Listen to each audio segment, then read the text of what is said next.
Class సెషన్లో differential క్యాలిక్యులస్లో the most basic method of solving differential equations that is variable separable మెథడ్ని చూద్దాం. మీరు దీని తర్వాత హోమోజీనియస్ నాన్ హోమోజీనియస్ డిఫరెన్షియల్ ఈక్వేషన్స్ని సాల్వ్ చేయడం నేర్చుకుంటారు. వాటిల్లో లాస్ట్కి వచ్చిన తర్వాత ఇనీషియల్లీ వర్కింగ్ ప్రొసీజర్ మారుతుంది, కానీ దానిలో లాస్ట్లో చేసే ఇంటిగ్రల్ స్టెప్ మళ్ళీ వేరియబుల్ సెపరబుల్ మెథడే. కాబట్టి దీని తర్వాత వచ్చే ప్రాబ్లమ్ సాల్వింగ్ మెథడ్స్ మీకు అర్థం కావాలి అన్న వేరియబుల్ సెపరబుల్ మెథడ్ కంపల్సరీగా వచ్చుండాలి. ఓకేనా? నా బేసిక్ వర్కింగ్ రూల్ని ఆఫ్ వేరియబుల్ సెపరబుల్ మెథడ్ని కనుక మీరు ఒకసారి చూసుకున్నట్టయితే మీకు జనరల్లీ ఇచ్చేటప్పుడు functions of F of X comma Y ఇచ్చేసి డివై బై డిఎక్స్లో కానీ లేదా డిఎక్స్ బై డివైలో కానీ డిఫరెన్షియల్ ఫామ్ని ఇస్తాడు. దీంట్లో మీరు వేరియబుల్ సెపరబుల్ మెథడ్ అంటే ఏం చేయాలి? ఈ ఫంక్షన్లో ఉన్న ఎక్స్ కామా వైలో ఉన్న వేరియబుల్స్ని ఎక్స్ వేరియబుల్స్ అన్నీ కూడా డిఎక్స్ వైపు, వై వేరియబుల్స్ అన్నీ కూడా డివై వైపు సపరేట్ చేయాలి. అందుకే మెథడ్ పేరు వేరియబుల్ సెపరబుల్ అయింది. అంటే దీన్ని సపరేట్ చేస్తే ఎఫ్ ఆఫ్ ఎక్స్ వచ్చినప్పుడు d of x, f of y వచ్చినప్పుడు డి ఆఫ్ వై, ఇలా ఫంక్షన్ ఆఫ్ ఎక్స్లన్నీ కూడా డిఎక్స్ల వైపు, ఫంక్షన్ ఆఫ్ వైలన్నీ కూడా డివైల వైపు సపరేట్ చేసిన తర్వాత డిఎక్స్ డివై వెళ్ళిపోవాలి అంటే దాని ఆపోజిట్ ప్రాసెస్ని అప్లై చేయాలి. డిఫరెన్షియేషన్కి ఆపోజిట్ ఏంటి? ఇంటిగ్రేషన్. కాబట్టి మీరు both sides integration, indefinite integration కనుక చేసుకున్నట్టయితే ప్రాబ్లం సాల్వ్ అయిపోయి మీకు కరస్పాండింగ్ సొల్యూషన్ అనేది ప్రొడ్యూస్ అవుతుంది. ఓకేనా? కాబట్టి వేరియబుల్ సెపరబుల్ మెథడ్ సింపుల్ మెథడే. జస్ట్ డిఎక్స్ల వైపు ఎక్స్ని, డివైల వైపు వై వేరియబుల్స్ని సపరేట్ చేసి ఇంటిగ్రేట్ చేసుకుంటే మనకు సొల్యూషన్ ప్రొడ్యూస్ అయిపోతుంది. ఓకేనా? దీంట్లో ఎగ్జాంపుల్ ప్రాబ్లమ్స్ చూసుకొని ప్రాసెస్ ఎలా జరుగుతుందో ఒకసారి క్లియర్లీ అర్థం చేసుకుందాం. దీంట్లో ఫస్ట్ ప్రాబ్లమ్ని చూడండి. సాల్వ్ ద డిఫరెన్షియల్ ఈక్వేషన్ అన్నాడు. D y by d x plus some function f of X comma y ఉంది.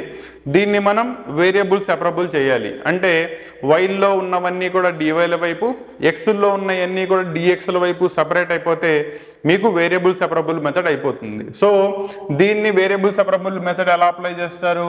Let us take dy by dx is equal to ప్లస్లో ఉన్న దీన్ని అటు తీసుకెళ్ళండి. Then it becomes 1 plus why square by 1 plus X square మైనస్లోకి వస్తుంది. అవునా? ఇది ఇప్పుడు రూట్ ఏ బై బిలో ఉంది కాబట్టి రూట్ ఏ బై రూట్ బిని రాసుకోవచ్చు. నా మీకు ఇక్కడ డివై ఉంది కాబట్టి ఈ square root of 1 plus Y స్క్వేర్ని ఇటు తీసుకురండి. Next 1 plus X square that is X యొక్క ఫంక్షన్ ఇటు పక్క ఉంది కాబట్టి డిఎక్స్ని అటు తీసుకెళ్ళండి. అంటే ఏమవుతుంది? 1 by square root of 1 plus why square d y is equal to, ఇక్కడ ఆల్రెడీ మనకు మైనస్ ఉంది, 1 by square root of 1 plus X square d x. నా ఒకసారి అబ్జర్వ్ చేయండి. వైల్లో ఉన్న ఫంక్షన్స్ అన్నీ కూడా డివైల వైపు, ఎక్స్లో ఉన్న ఫంక్షన్స్ అన్నీ కూడా డిఎక్స్ల వైపు వచ్చేసినాయి. నా just integration on both sides చేసుకుంటే మీకు సొల్యూషన్ వచ్చేస్తుంది. కాబట్టి integrating on both sides, indefinite ఇంటిగ్రేషన్ని మనం అప్లై చేస్తున్నాం. So left side right side integration on both sides కనుక చేసుకున్నట్టయితే ఫామ్ అబ్జర్వ్ చేయండి. 1 by square root of 1 plus why square అంటే సైన్ హెచ్ ఇన్వర్స్ ఫంక్షన్లో ఉంది కాబట్టి దీని యొక్క standard integration sine H inverse Y is equal to minus of sine H inverse X plus ఇండెఫినెట్లో మీకు కాన్స్టెంట్ ఆఫ్ ఇంటిగ్రేషన్ రావాలి కాబట్టి సి. రైట్ సైడ్లో ఉన్న మైనస్ క్వాంటిటీని మీరు లెఫ్ట్ సైడ్లో తీసుకొచ్చి రాయండి, సొల్యూషన్ వచ్చేస్తుంది. కాబట్టి మీ final solution sine H inverse of X plus sine H inverse of Y is equal to C, where C is the constant of integration. ఓకేనా? ప్రాసెస్ క్లారిటీ వచ్చిందా? సో కాబట్టి మనకి some F of X comma వైలో function ఇస్తాడు. దాంట్లో X functions అన్నీ కూడా డిఎక్స్ల వైపు, వై ఫంక్షన్స్ అన్నీ కూడా డివైల వైపు సెపరేట్ చేసి వేరియబుల్స్ని కరస్పాండింగ్ డిఫరెన్షియల్ టర్మ్స్ వైపు సపరేట్ చేస్తే మెథడ్ పేరు వేరియబుల్ సెపరబుల్ మెథడ్ అయింది. ప్రాబ్లం అర్థమైనట్టేనా? నౌ నెక్స్ట్ ప్రాబ్లం చూడండి. D y by dx is equal to e power x minus y plus x square into e power minus y. ప్రాబ్లమ్ని చూడంగానే తెలిసిపోతుంది. That is దీంట్లో ఈ పవర్ మైనస్ వై, దీనిలో ఈ పవర్ మైనస్ వై కామన్గా ఉందని. సో కామన్ తీసుకుంటే మీకు వేరియబుల్ సెపరబుల్ అయిపోతాయి. Therefore d y by d x is equal to right సైడ్లో ఈ పవర్ మైనస్ వైని కనుక కామన్ తీసినట్టయితే e power x plus X square మిగులుతుంది. ఓకేనా? బికాజ్ ఇక్కడ ఈ పవర్ ఎక్స్ మైనస్ వైని ఎలా రాయొచ్చు, ఈ పవర్ ఎక్స్ ఇంటూ ఈ పవర్ మైనస్ వై రాసుకోవచ్చు కదా. దానిలో నుంచి ఈ పవర్ మైనస్ వైని సెపరేట్ చేసాం. నౌ కరస్పాండింగ్లీ వేరియబుల్ సెపరబుల్ మెథడ్ని అప్లై చేయండి. సో వై టర్మ్ ఇటు వచ్చేస్తే డినామినేటర్లో ఉన్న మైనస్ వై పైకి వెళ్ళిపోతే న్యూమినేటర్లో ప్లస్ అయిపోతుంది.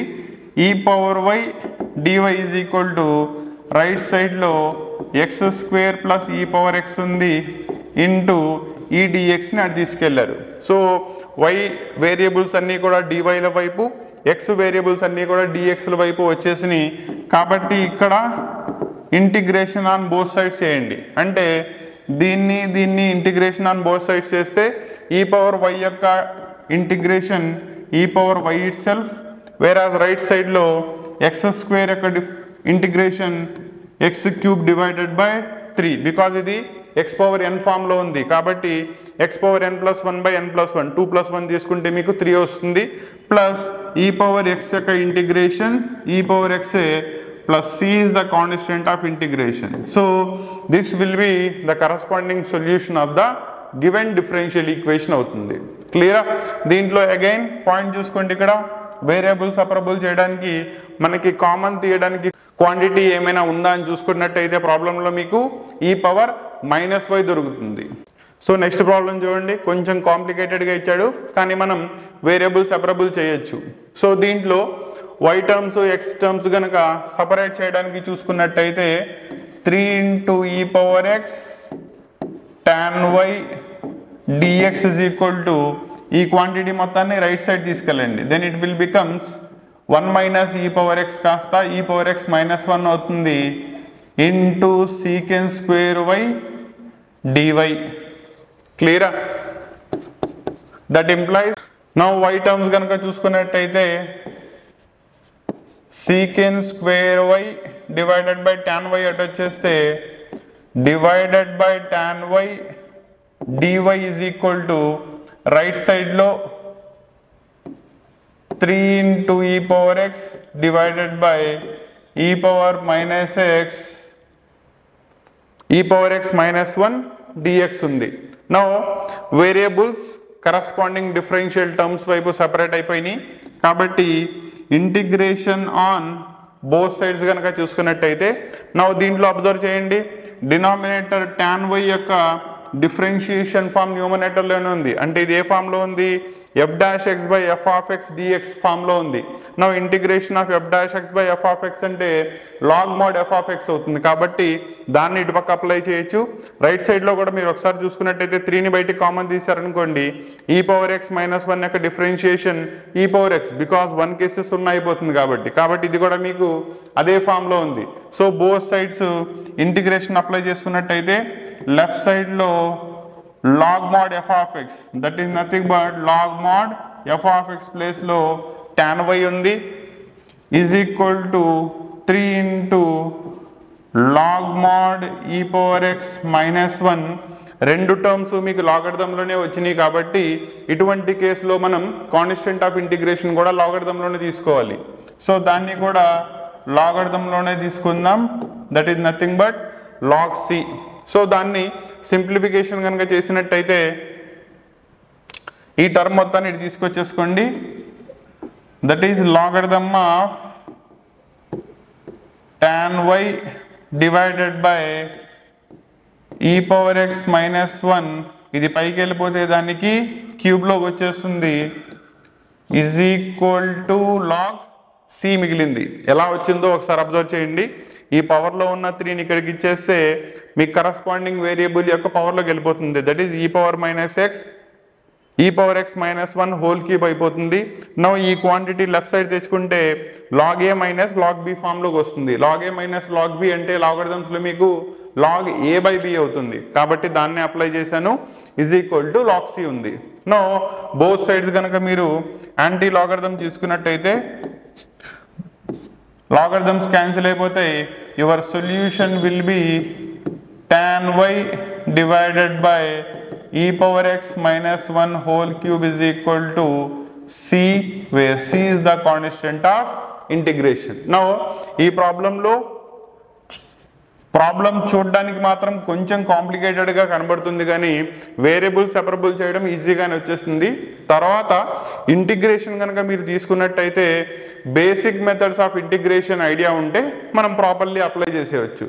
నా ఇక్కడ ఎలా అబ్జర్వ్ చేశారు, డినామినేటర్లో ఉన్న ఫంక్షన్ని దాని యొక్క డిఫరెన్షియేషన్ న్యూమరేటర్లో ప్రజెంట్ అయ్యి ఉంది కాబట్టి integral of F dash X by F of X d x ఈ ఫామ్లో ఉన్నాయి. కాబట్టి దీని యొక్క స్టాండర్డ్ ఇంటిగ్రల్ ఏమవుతుంది, log mod F of X plus c is the constant of integration. Both sides కూడా మీకు అదే అప్లై అయింది.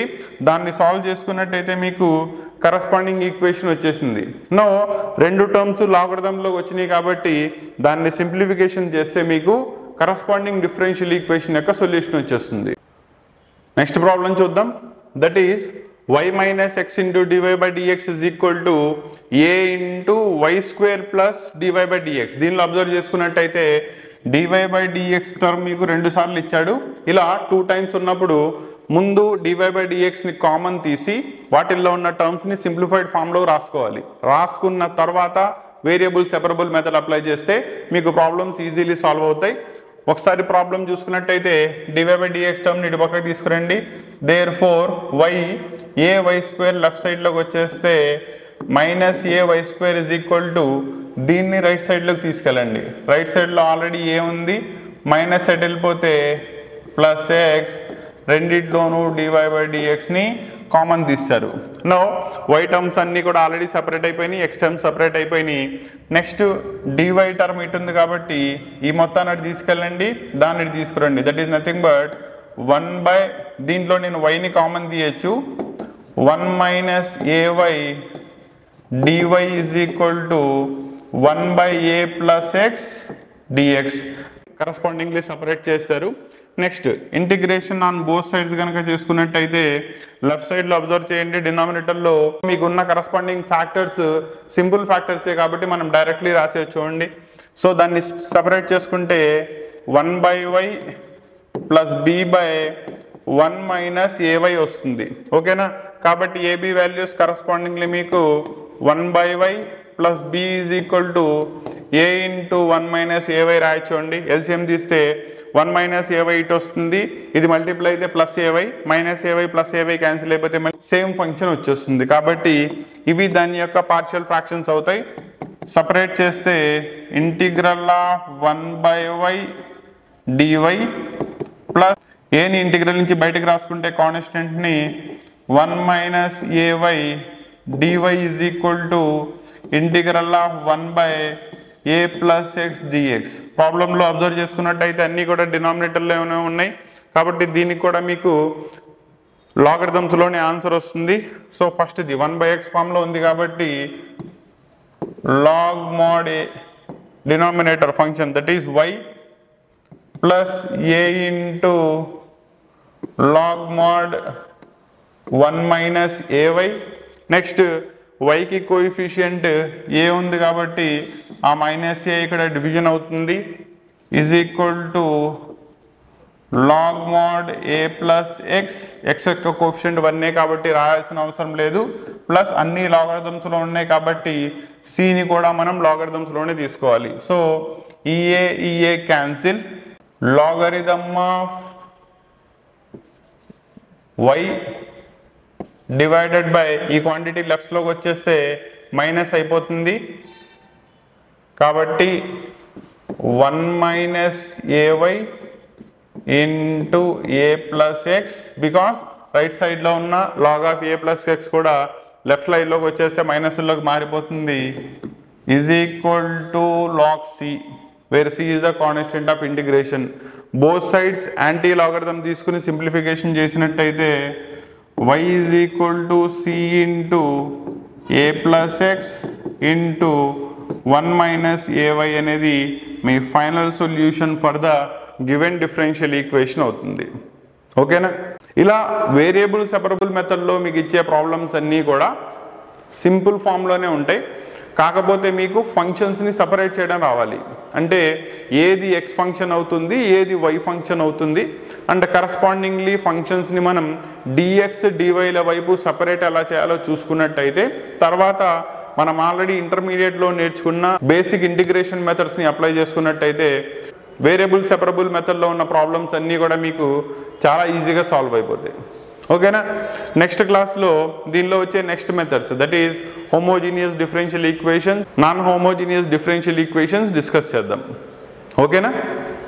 ఈ క్లాస్ మీకు నచ్చితేనే, మీరు స్పెండ్ చేసిన టైంకి వాల్యూ దక్కింది అనుకుంటేనే లైక్ చేయండి, షేర్ చేయండి, సబ్స్క్రైబ్ చేయండి. Thank you.